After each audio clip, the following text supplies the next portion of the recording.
Ladies and gentlemen, welcome back to a whole new episode of Full Steam Ahead. I'm your host, Zoe, with my other guy on the other side, Mr. Cantu. How's it going?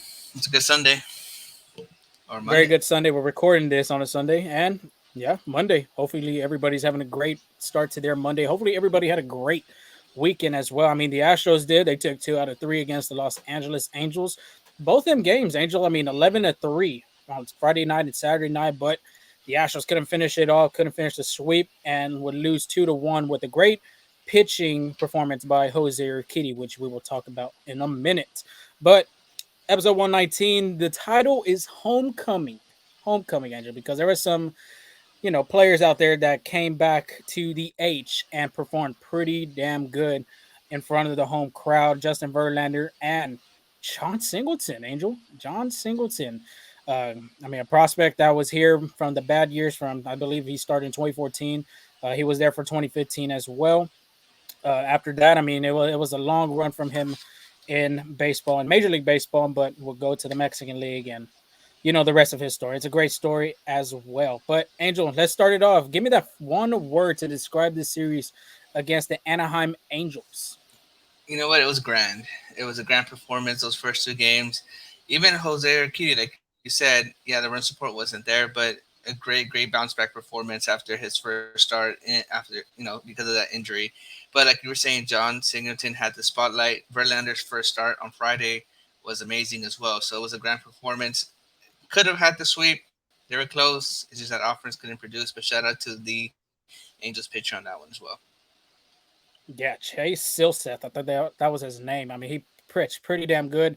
Even the Angels broadcast before the series were talking about him. They were on MLB Network playing the Giants, and they were saying that kid is something special. I mean, he had 2 great performances out the gate, and then this was his third start, and he did really good against the Astros offense that did have Jeremy Pena in the lineup. Jose Abreu's hurt, but he hasn't been performing well lately.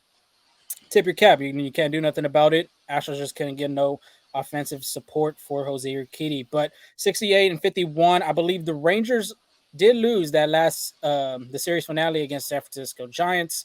So they are still 2.5 games back. It's like when the Astros win, the Rangers win. When the Astros lose, the Rangers lose. It's kind of rough and tough right there if you're an Astros fan, just seeing the way everything is going for the Astros. But still second place in the AL West, second in the AL wild card. So other than that, let's get it started. Angel, give us the shout outs from this Angel series. Who do you got? Again, this episode called Homecoming for a reason. That is because of John Singleton, how you were saying. He went 3 for 10, 300 batting average, 2 home runs, 5 RBIs, and 3 walks. Those 3 hits came in the second game when he hit those 2 moonshots into the right field wall. He hasn't homered. So again, if you know the story about John Singleton, he's been out of the league for quite some time. He had 3 marijuana uh, blood tests done, or a drug test, and he came out positive. So he went to rehab. Uh, got himself back in the league, playing in Mexico. Then he was with the Brewers. Then he was put on waivers, and now he was signed by the Astros and was lighting it up in the minor leagues. And now he's doing it again in the major leagues as well. So he hasn't homered since 2015. That was the last time he homered. That was 8 years and 13 days.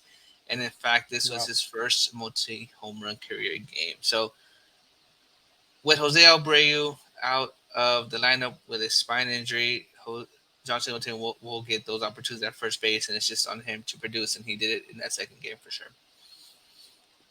Yeah, And then definitely. moving on with they got to take care of the offense this time around. So Jose Altuve, I think he's back in full form. It's safe to say 5 for 11, that's a 457 batting average, 1 home run, 2 RBIs, 4 walks, which is a good sign because Altuve is known as a free swinger. But again, he's the lead off, so he's gonna be the table setter. So when he gets on base, good things happen. So 4 walks is very big. And in fact, the Astros have Craig Biggio in the 3,000, um, 3,000 hits Hall of Fame. Well, Jose Altuve is only 7 hits away from 2,000. 2,000. Wow, At 2000. this point, That's pretty big. yeah, at this point, Lorenzo, I know he's 7 hits away from 2,000, and I'm sure he's gonna get it. It's just depending where, either in Miami or back in Houston against the Mariners. Do you see? Is it possible at this stage of his career for Jose Altuve to be a 3,000 career hitter? If he could be healthy, if he could stay healthy, this guy could get to 3,000 like nothing. Just coming off the IL, he's hitting over 400 ever since, and he's smashing the ball. He's looking like the 2017 MVP, Jose Altuve. If the Astros could get some way, some form of that into the postseason, because if you remember last year, the postseason for him was a struggle. It was hard for him to get something going.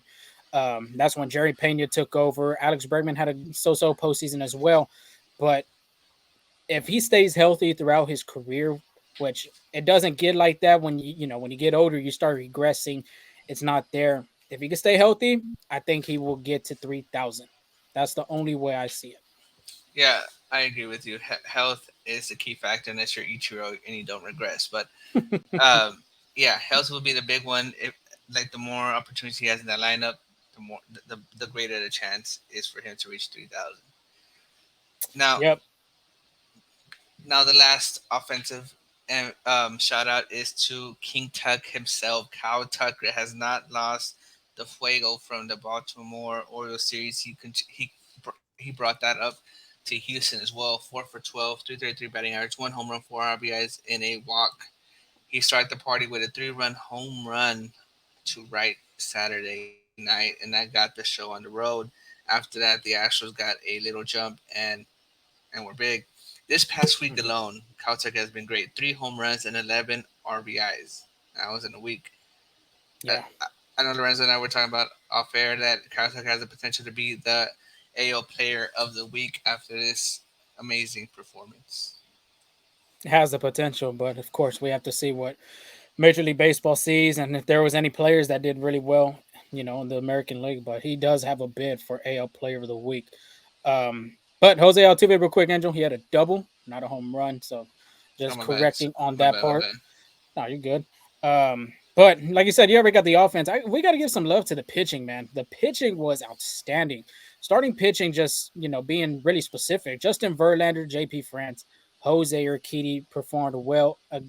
From the home audience. Justin Verlander's first game back, like you were saying, homecoming.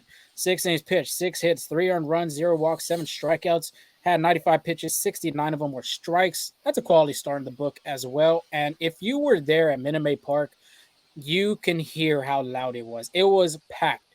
Even though they were giving away a promotion that day, even though it was $5 alcohol beverages up there at the Michelob Ultra Lounge, You know Lorenzo it was there. was packed. No, I don't know about that. It was packed. It was very, very packed, and everybody was excited to give this man the ovation he deserves to be back in Houston. And Justin Verlander did, and this time he got some run support too. If you remember his first start at against the Yankees, he couldn't get no run support, but this time the offense had helped him. JP France as well, Angel, the stash. He just continues on to pitch 7 inning games. It's just come to that point in his career. 7 innings, 4 hits, 2 earned runs, 1 walk, 5 strikeouts. He did reach 100 pitches, 69 of them were strikes. Fourth consecutive quality start. 11 quality starts tying Hunter Brown for rookies for quality starts in the American League. And I think amongst rookies, period, in pitching. But like I said before, 4 innings. I mean, 4 consecutive starts with 7 innings under his belt that he has pitched in, which is really great because the Astros bullpen has been taxed this whole season. Hopefully, in the second half, the starting pitchers continue doing what they're doing, and that's at least giving 6 or 7 innings. Then you could save them bullpen arms and have them rested for the postseason. Last but not least, Jose Urquidy. He came back, second start off the IL, and he did really great on the bump. 5 innings, 3 hits, 0 earned runs, 0 walks, 7 strikeouts. He threw 80 pitches, 54 of them were strikes. Of course, when you look at 80 pitches, you're like, why is Dusty Baker, why is Josh Miller not giving this guy, the benefit of the doubt, going out there and continuing to pitch another inning? Well, you got to remember, he's coming off that injury of a shoulder injury as well. That's not really healthy. He's trying to get back into the groove of things. But when you have a pitching stat like that, Angel, you got to be happy where you're at. It's just the offense just didn't support. It didn't happen this last game. At the end of the day, Jose Urquidy and the starting pitching is what really matters for this Astros rotation. Yeah, it was a great start. Like we were saying earlier, and I mean, like don't get me wrong, Jose Oki did everything he could to get the win. Again, it was just like the offense didn't produce, but again, good sign because the playoffs are looming. The Astros are second in Yeah. the wild card. It looks like Tampa or Baltimore is going to have that top wild card spot. Like right now, it's Tampa Bay. But and then the Blue Jays are only what two, 3 games out of the Astros, and then Seattle's looming as well with Seattle, man. one game back.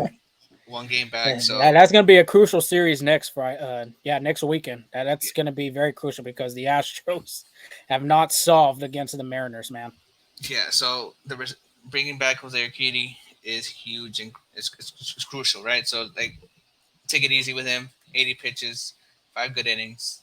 You don't want to rush him too much, but we do have some Astros injury updates. If you saw, Phil Maton was hit by a line drive in his right elbow, and so far X-rays were negative on his right elbow, which is a good sign. He was Yes. placed on a 10-day IL with a right elbow contusion, and left-handed pitcher Parker Mashinsky was recalled. So Parker Mashinsky has been up and down the Astros and the minors, so it should be nothing new for him. He should be ready whenever he is called upon. So again, big loss. Phil Maton, as you remember last year, was a great reliever. He was doing good this year as well. The Astros have one less arm to like less bullets to give out, but hopefully Parker Mashinsky can manage that load as well. Yeah, And then go before we move on too, I think this is a good thing for him just to get a break from yeah, pitching. If you've seen his last performances, it hasn't been the same Phil Maton that he was in the beginning half of the season. So this 10 or 15 day IL, I forgot which one it was. Just give him a break. I feel like he just needs a break too. Let that arm recover, let it rest. But like you said, it was a good thing that there was no structural damage to his elbow. yeah, I agree with you 100%. Next, Jose Abreu. This is another big one. He was placed on a 10-day IL with a lumbar spine inflammation. Infielder David Hensley has been recalled. Now, this is what Dusty Baker had to say. Oh, this is what Dusty Baker said he could tell about about Abreu's injury. I could tell by the gait that this has been bothering him on and off at least since the All Star break. A ball player is used to playing hurt. It's up to us to differ between hurt and injured. So this has been an ongoing thing with Jose Abreu since I believe the beginning of the year, if I'm not mistaken. Jose Abreu received 2 quarters of shots in his back, and this is what Abreu had to say about being injured. Trust me, this isn't justification for a hitter. I've been the last 4 months. So again, Jose Abreu, and I think one of us, I forgot who it was a while back, kind of hinted about Abreu that he could have been a little hurt, batting through it. I do Hmm. remember having that conversation. I just don't know from who. But again, and it's true, right? So he's been playing with a lower back injury. It's kind of hard, it's kind of hard to hit a 95-mile-per-hour fastball with a hurt back. So Yeah. again, just how you were saying with Phil Maton, it's a great opportunity for him to actually recover. And now that John Singleton's back, or like the Astros have a backup first baseman, he can kind of like, he's not pressured to, play injured or come out quickly. He can kind of give him some time as well to recover and hopefully play better. Do you see Yiner Diaz getting some reps at first base? So the thing is with Yanir Diaz, I can see it, but he's still learning how to play catcher. Like he's still learning the schemes, he's still learning the batter. So Hmm. it's like right now he's a student of the game and he's trying to Yeah. master like the catching position with it's one of the hardest positions to play in baseball because it's like they're like the captain, right? You have to tell what the Yeah. infielders what to do. You have to know every single situation, every single pitch. Remember what this hitter likes and stuff like that. So I think the main focus right now is for Yanni Diaz to perfect catching, and then first base worry about that later on. Because I feel like if they're getting like it's like one year's getting catching, then another year's getting first base. It's kind of hard to master the two. Like when you're juggling both positions. So I say John Singleton will get most of the reps at first base. Yeah. I won't be surprised though if we do see one maybe start that he starts at Mhm. first base, and it could be in this Miami series because his bat. I think it's very crucial and very important to get him in that lineup some way Yeah, somehow. yeah, I agree with you. I mean, I'm not saying he's not going to play first base Yeah, at yeah. all, but it's just like very limited. Yeah, I get what you're saying. Mhm. And then, lo and behold, Michael Brandy. Michael Brandy has been the most talked about Astros injury in our Astros injury updates throughout the entire season. Uh, Someone did ask Dusty Baker on Saturday about an update on Bradley, and this is what he had to say. As long as he's working, we got action. He's our Kawhi Leonard, so whatever time we get him back, we'll welcome him. Yeah, so it's cool. And then on Sunday, on the Astros pregame show on Sports Talk 790, this is big by Dana Brown. Yeah. What Dana Brown said, Brandon could go out on a rehab stint sometime in the next week or so. So, again, no clear timetable. He did say next week. What does next Next week look week. like? I'm not sure, but good sign if Michael Brantley and all those Michael Brantley stands as well. I think if you just got to give him time to keep going. But of course, people has been saying, "Oh, he's been hitting in the cages. He's been hitting on the field." I mean, when we're gonna see him? Maybe you got to remember this guy's a vet, dude. I mean, Mm-hmm. this guy has been playing in the league so many times. He's an Uncle Mike for a reason. He hasn't, he's a professional hitter. And as long as you get him healthy and just, like Dusty Baker said, Kawhi Leonard. I thought that was very funny. That was a very funny take because Kawhi Leonard literally hasn't been playing basketball for a good while, ever since winning the championship for the Toronto Raptors. I mean, you've hardly see him in that Clippers uniform playing with Paul George. So, I mean, hopefully Dana Brown's right, dude. You do see Michael Brantley because if Brantley starts playing, I mean, this lineup just gets more deeper and deeper when it comes, if they make their run in the postseason. Absolutely. So, like you said, Astros injury updates. Let's get that preview against the Miami Marlins. You know who's in Miami, Angel? Yuli. Ah, man, Pitbull. We're going Oh, with the cultural standpoint, oh, but there you yeah, go. There you go. Yuli Gurriel and La Pina. Everybody's going to be excited to see him, like we were saying, and it has been confirmed he will be receiving his World Series ring in Miami at Lone Depot Park. So, Oh, they confirmed it. yep, I they didn't see confirmed it. it. Brian McTaggart has confirmed that he would get his, World Series ring. Hopefully in front Nice. of the crowd too. I think that'd be cool. Just showing out and then showing the players too, because the Miami Marlins are fighting for a wild card spot this year, dude. So Mm-hmm. it could happen. But Miami went. I don't know if you saw it too. They beat the Yankees with a comeback, Oh no, five I didn't runs, I see that. believe. Yeah, they came back and beat the Yankees. The record is 62-57, third in the NL East, which is very, very far from the Atlanta Braves because that team's on a different level right now. Third spot in the NL wild card, like I was saying, 4-6 in their last 10 games. This team, I mean, they're scrappy. I feel like they're a scrappy team. I feel like they're that 19 Washington Nationals team. Even though the pitching wasn't like the Nationals, but the lineup. I mean, Jake Berger's been doing pretty good. Josh Bell, dude, he's been raking for the Marlins. You got Luis Ariz as well. That's the NL batting champ right now. So it's going to be a very interesting Jorge Soler series. too. Jorge Soler, of course, everybody knows. I think that ball's still surfacing in orbit. So we'll have to see. But Monday, let's get it going. 5:40 start time. You got Framber Valdez, 9-7 with a 3.30 ERA versus Braxton Garrett, 6-3 with a 4.08 ERA. The franchise. I mean, he's done ever since that no hitter. It's been a little shaky. That last start against the Baltimore Orioles, 7 innings, 8 hits, 6 earned runs, 2 walks, 3 strikeouts. You know what it could have been, Angel? There he was pitching in a road jersey. You know what? I didn't even notice. I noticed it the other day. I'm like, this isn't Framber Valdez in that alternate, navy blue with the tequila sunrise on the side of the jersey. I mean, it was a road jersey. I was like, what? But I mean, he did get the job done. Like I said, 7 innings. That was still a good start on him. It was just worse luck, just getting them home runs. I think he allowed 2 or 3.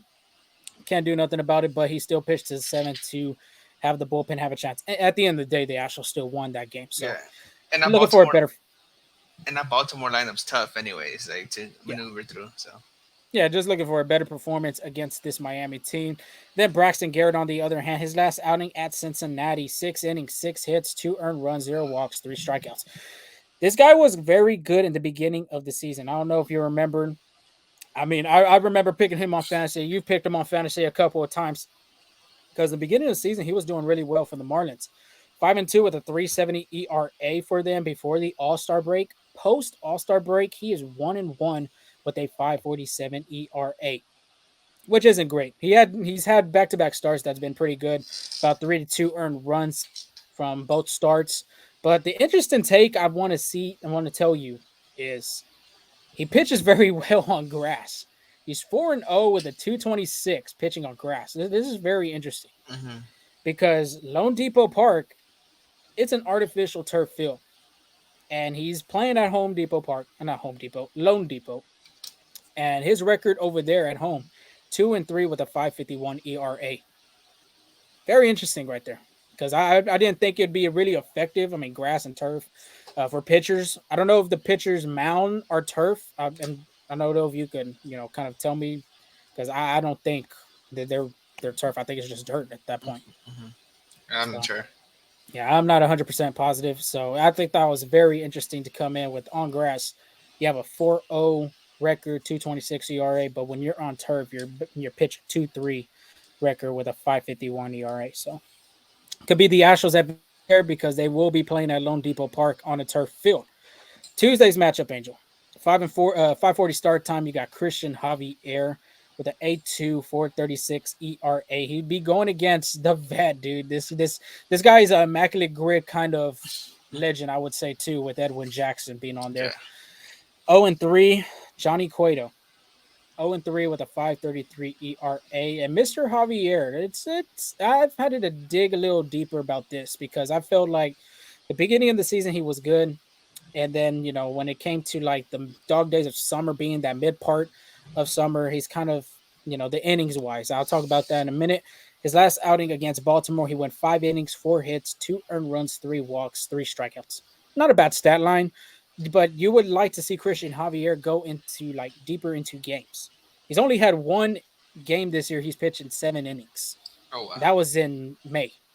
So the first half, if you look at his, pitching performances and his game logs, he's pitched 5 to 6 innings easily. He'd be a 5 and a third, 5 and 2/3, 6 and a third, 6 and 2/3. Like I said, he only has one 7 inning game that he's pitched. But in the second half, the last part of June till now, he is barely getting to 5 innings. He's barely getting to that 5 inning mark. You'll see like maybe one or two 6 inning pitching performances, but man, it's just been rough for him to get to that 5 inning. Or if he's at that 5 inning, he's like, okay, I'm calling it quit. This is the best I've got for you, Dusty. So it's very interesting. Maybe his longevity, maybe the extra day of rest can help him go longer. Just have to see what happens. Yeah, and it's interesting because he's 8-2, so it's like that Astros offense has been helping him up a lot. Because when you have a 4.36 ERA and you barely get through 5 innings, that's like you, it's a bad record coming, but Mhm. he's been able to handle that as well. Yeah, Brian McTaggart had put a tweet. It was either that or AT&T Sportsnet on the broadcast. The Astros are averaging 6 runs a game after coming off the All Star break. So Okay. I mean, it could help Javier because of course he really needs it ever since pitching at this point. But Johnny Cueto, let's talk about him. His last outing at Cincinnati, which right there, Cincinnati, Miami, that's an immaculate grid win-win right there. 5 innings, 5 hits, 3 walk, 5 strikeouts. Like I said, Cueto's been in this league for a good while. I mean, I believe it's 16 years he's been pitching in Major League Baseball. His career though against the Astros, he's 5-6 with a 3.14 ERA. That's pretty good for 16 years.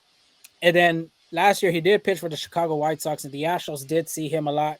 Well, just twice last year. But his record 2-0 with a 0.60 ERA, 15 innings pitched, 8 hits, 1 earned run, 3 walks, 8 strikeouts. Oh You wow. tell me that, and I'm like kind of shocked. Like, come on, you're letting this 40-year-old man just like outdo you. But of course, he's teaching these kids a lesson. He's giving these guys just if you remember, he does that off balance kind of pitching motion whenever he gets into his windup. So, Angel, I got to ask you this question because Johnny Cueto's that guy. How can the lineup adjust to this 16-year-old vet, man? I mean, the Astros didn't do too well last year against him, only scoring 1 run. How can it help this year against Cueto with the Marlins? For starters, he's gonna try to throw you off a balance by doing those like quirky motions where he turns around, moves his leg a little bit, to try to throw that balance off. But what I've seen is so far in his few starts he has this season is he actually to jump on that slider. Like the purpose of a slider is to get batters to chase either low and away or out of the zone. But he hasn't been really doing that. Like he's been leaving the slider in the strike zone, and he has a -4 run value on that slider. The batting average is only 200, but the slugging percentage on the slider 600. Wow. That that that means he's giving up some doubles and bombs on that one. Woba is 354, and again, the purpose of the slider is to have batters chasing. His lowest whip from all his pitching is the slider. It's 14.6 as well. So jump on Interesting. the jump on the slider for sure, and then obviously his fastball. He's only throwing it high. I'm like again, I'm going on baseball reference. The red for the fastball is in that high. If you're a right-handed batter, high inside corner, and that's basically where he's throwing it. So you kind of get the game plan from there to try to and it's not that fast. It's like about a 92 I was mile about to power. say too. Yeah, Yeah. like a 92 mile per hour fastball. So it's if it's high there, and then give it like that. For the most part, that's how it's going to be in the zone as well. Yeah, I mean, I'm guessing the velocity ain't there because you're going from back then when he pitched in 2008 till now. I'm pretty sure the velocity has gone down a tick or two. So just have to be patient at the plane, like you said, with that slider. Just wait on it, take it the other way, pull it, smash it some way somehow. Which is basically Chaz McCormick's bread and butter this year as well. He's been able to Yeah, hit the slider as well, so it'll be pretty good for him. a game of adjustments, Mr. Chazzy Fizz, because that's what he has done this year. But the last game, Wednesday, 5:40 start time, you got Justin Verlander, 7-6 with a 3.19 ERA. He'll be going against a not friendly, but a former player that we've seen in the AL West, Mr. Jesus Luzardo, 8-7 with a 3.91 ERA. So Justin Verlander, of course, we talked to you about the stat earlier of his pitching line: 6 innings, 6 hits, 3 earned runs, 0 walks, 7 strikeouts. I don't have nothing to say about Justin Verlander. I don't know if you have anything to say because he's done really good coming in the Nationals uniform these first two starts, but he has yet to pitch against Miami this year, which is shocking because he played with the New York Mets. The Mets usually would play their division being the Marlins, and he didn't get to play against him this year. But Jesus Lazardo, on the other hand, Angel, his last outing versus the Yankees, man, it was a struggle for him. 3 1/3, 9 hits, 7 earned runs, 1 walk, 2 strikeouts. He hasn't pitched against the Astros since 2021. That's about, 2 years ago. Luzardo versus the Astros in them 4 starts, 1-1 with a 4.35 ERA and 22 strikeouts. This month of August, the worst month he's had in this season. 11.42 ERA. He's given up 11 earned runs. He's given up 5 home runs, 385 opponent batting average, 429 on base percentage, and a 208 whip.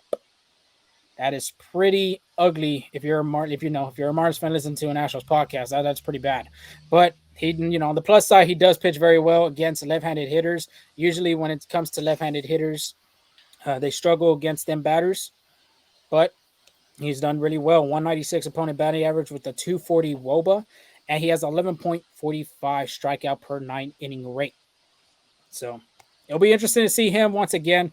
You remember he pitched for the Oakland Athletics, went with that big trade with who was it?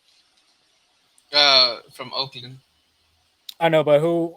I wouldn't think it'd be JJ Bleday. Yeah, I think it was JJ today actually. Was it? But man, Yeah. that's crazy because I think personally me I would have kept Jesus Lazar, but it just didn't happen. But opportunity right here, Angel, against the Miami Marlins. It's a scrappy team, like I said before. This team too is looking for the wild card, just like the Astros are trying to stay in the fight for their wild card spot. But very, very great series for the Astros to take advantage of. I agree with you. Again, it'll be a good series. Yeah, like what I was saying, like the Astros don't really see Miami that much, but the both have great implications. This year, like again, both are competing for a wild card spot, so it'll be a great series. And then I was Mm-hmm. thinking right now, as we were talking, is like Yuli knows his team. Yeah, Like again, great hitter. I'm sure they talked hitting here and there. So I wonder how what tips or advice Yuli can provide to the Marlins pitchers. So it might be, I don't know, like if he does, it could be a low scoring affair as well. Because I think Christian Vasquez, like the short time, like the Astros struggled a little bit against Minnesota, and I mean, like, barely. I mean, shit, these guys were striking out every game. I think it was like 16-12 in 1 and 2 days. yeah. So again, and that was just Christian Vasquez who was there. a But short but but that time. that's a Yeah, catcher that's though true. That's too. true. That's true though. Yeah, but You you need need to hit it though, and I'm sure they've talked hitting, where tips in here and advice. So I mean, I'm sure he has an idea of dislikes and dislikes as well. But that'll be an interesting yeah. series to see as well. But moving on, it's time for our MVP and our hot takes. Last week I had Jose Altuve, JP France, and Astros limit the Angels to less than 3 runs per game. Honestly, I didn't double check that last one, but I got the first two for sure. Was it the relievers or was it just regular Relievers, pitching? I relievers. got you. I got you. Right. Well, Lorenzo's double fact checking on that one. My new MVP and hot takes. I'm gonna start off with a guy that hasn't been here as much often, Yanni or Diaz. It's been hard for him to get, in the Yeah. lineup, but when he DHs and he's catching, he's been producing. So I'm gonna say Yanni or Diaz will be the offensive MVP. And then he's playing in Miami. In Miami, there's a lot of like Dominican and Latino players, so I'm sure his parents might be there, or maybe some friends or relatives. So I'm sure he's gonna take a little bit chip on his shoulder. My pitching MVP is Justin Verlander. I think ever since he's came to the Astros, he's been pretty outstanding. So I think that Yeah. trend continues as well. I think he loves Houston. He loves pitching in like for the Astros. And then we just said this game's gonna be a battle. Like they're both have playoff implications, but I'm saying my hot take is the Astros sweep Miami in Miami. They just won a crowd or something like that, largest crowd in Lone Depot Park history this past series against the Yankees. Well, the Of Yankees course, were in town. it's So the yeah, Yankees, exactly. And it's the Yankees. What do you expect? But now you said 3 runs uh, per game, right? yeah, 3 runs Yeah, I less. mean 3 runs or less. Yeah, Yeah, I mean Friday they didn't allow any runs. Saturday, Hector Neris gave up a run, and Sunday, that's when Parker Mashinsky gave up a run. So so, three for perfect, three. perfect. There you go. But me, I had Alex Bregman. I think he did pretty solid, but I wouldn't give it a point because I believe he only got like 2 hits out of the series. So I wouldn't really give him the benefit of the doubt. Or actually, no. I gotta fact check myself, dude. Shoot, I was looking at it earlier. I got Oh you. well, he gave 4 hits. He got 4 hits. So Okay, count it. I don't That's know. fine. It's up to you. Count it. It's up to you. You Count count it. it. Okay. I give it to you. JV, I got to give it to him. That's a quality start. Everybody was happy to see him back. Astro fans, everybody, like I said. So point on that. And then this one was the one I was trying to hit, Angel. Astros sweep the Angels and keep Otani to under 350 batting average with 1 home run. I got that part right there. It was But just the one home run. sweep, he gave up the home run in that last game on Sunday, Okay, and he you're didn't right. hit over 350. But the Astros couldn't sweep the That Angels. would have been an epic one for sure. I'm telling you, I had it. I had it, but the offense just did not help out Jose Urquidy. But 2 for 3, you can't complain. I mean, you said last time I couldn't get the half point, so I respect it. But Jordan Alvarez is my offensive MVP. The Cubano, it's kind of close to Miami. Maybe gets that. I mean, Cuba over there is pretty. A lot of Hmm. Cubans out there in Miami. So, I mean, like you said, maybe Yonder Diaz has some family. Maybe Jordan Alvarez too, family and friends. You never know. So I got the big Cuban missile going out there and performing well in Miami. Christian Javier, he pitched really well in the WBC, if you remember, at Lone Depot Park. Hmm. I can see Yeah. another good, fantastic outing here. Yeah, I feel confident he could go 7, but I'm hoping that he could go 6 for the Astros and just to help out that bullpen. And then the hot take, Angel. I gave a spicy hot take on the other one. This is another one. Whoever is playing first base, like I said, it could be John Singleton and Yiner Diaz, or it could just be John Singleton the whole time. Whoever is playing first base will out hit the former Astros first baseman Yuli Gurriel. Yikes. Do you know who knows Astros pitching too? Who? Yuli Gurriel. Exactly. La Pena knows them. But he hasn't had a good season this year. After hitting pretty well, got a Silver Slugger, I believe, in 2021. You never know. Singleton, Hensley, Dubon. You could see Dubon maybe Yeah. playing some first base. Diaz. So, like I said, whoever is playing first base, you combine all their stat against Yuli stats this coming recap, and we'll see. Never know. I like it. That was a good one. You got to. But last segment before we end the show, over under Angel, you got some ground on me, man. 23 you And have, I and I saw got that. 24. Just that last one of the Astros striking out 25 times, and they struck out 25 times. Oh, really? Honestly, Exactly. I didn't think. I was thinking about that before we were like gonna get ready. I was like, man, like they hit, they scored 11 runs both games. Like I doubt they hit the 25 times one. 25 on the dot Oh is wow. because Yainer Diaz and Gray Kessinger swung and missed at every pitch on the ninth inning. So that kind of hurt me. I was very hurt about that. But 23 and 24, not a bad, not a bad, you're getting ground, like you said. Yordan Alvarez hits 2 or more home runs this series. He has 2 home runs in his last 11 games. Wow. That is shocking. That is very, because if you would have told me that at the beginning of the season, I would have just said you're crazy. But Angel, I mean, I gotta ask you, over or under on this one, man. You know what? I'm sure Jordan Alvarez gonna hit some Cuban clubs out there. He's gonna be some um, Cuban food ropa vieja out there. So I say he hits 2 or more home runs as well. I'm Mhm. I'm sure he loves Miami. Did you? And the fried plantains, the Cuban sandwich too that they have.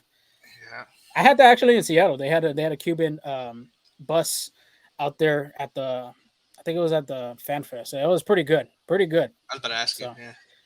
yeah, so I got to go under though.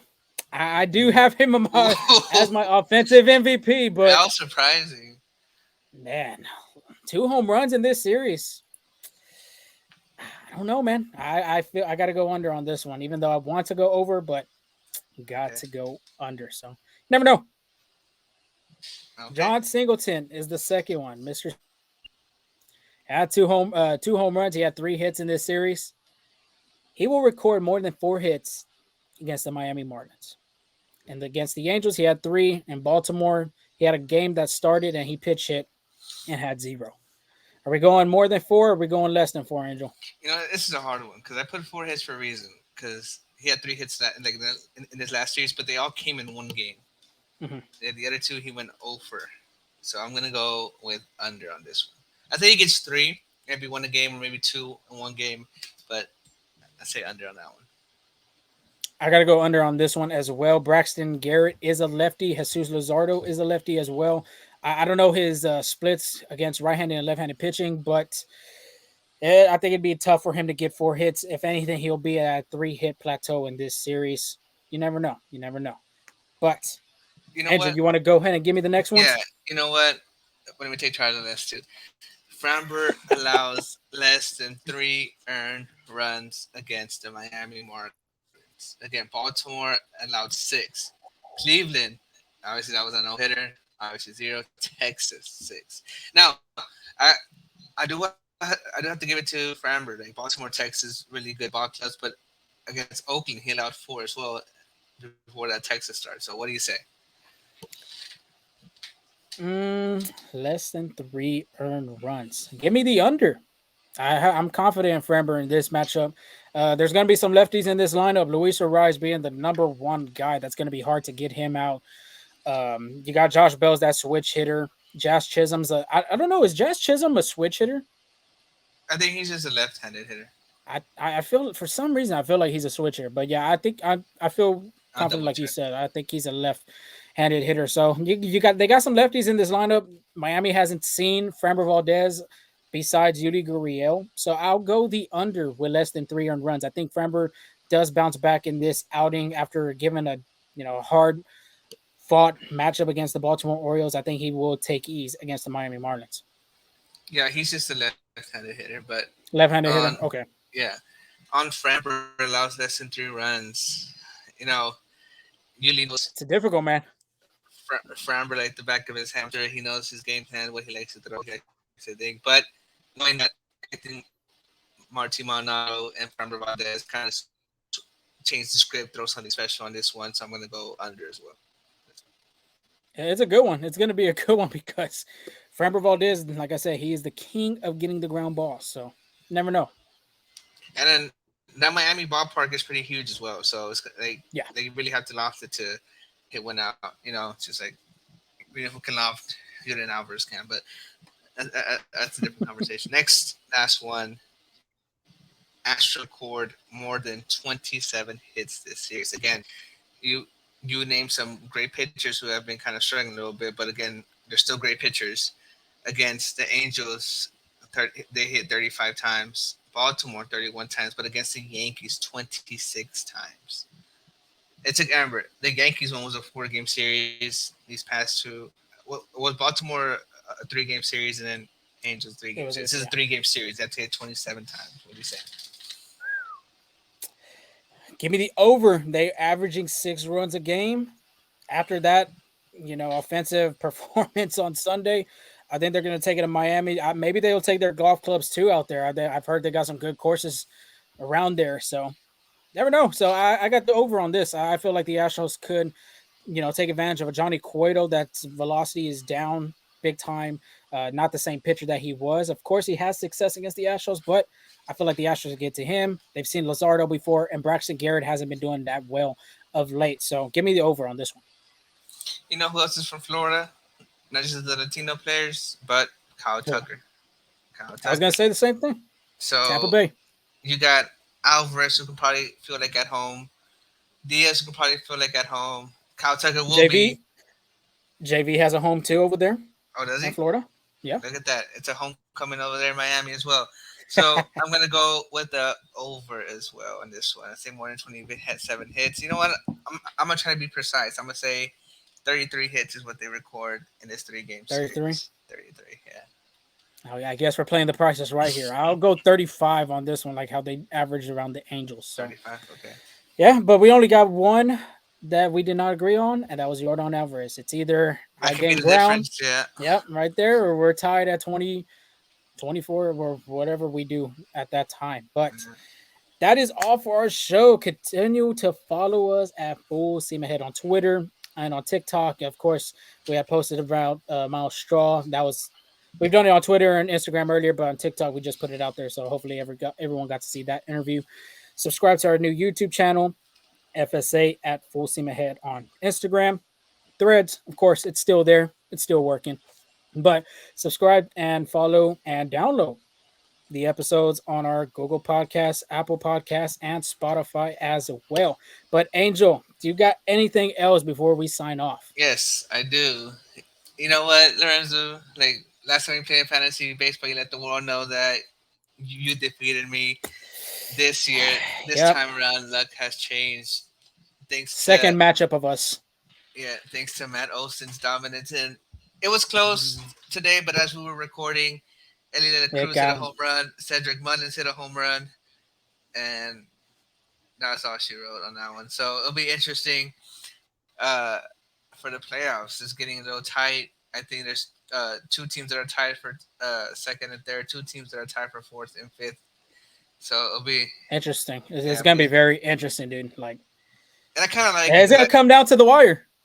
Yeah, I kind of like it because last year I feel like it was kind of very like it was just top 4 teams, and it was kind of basically set since the season. But this time we had some good guys, and the last matchup there's gonna be some playoffs implications on that one, so that'll be interesting to see for sure.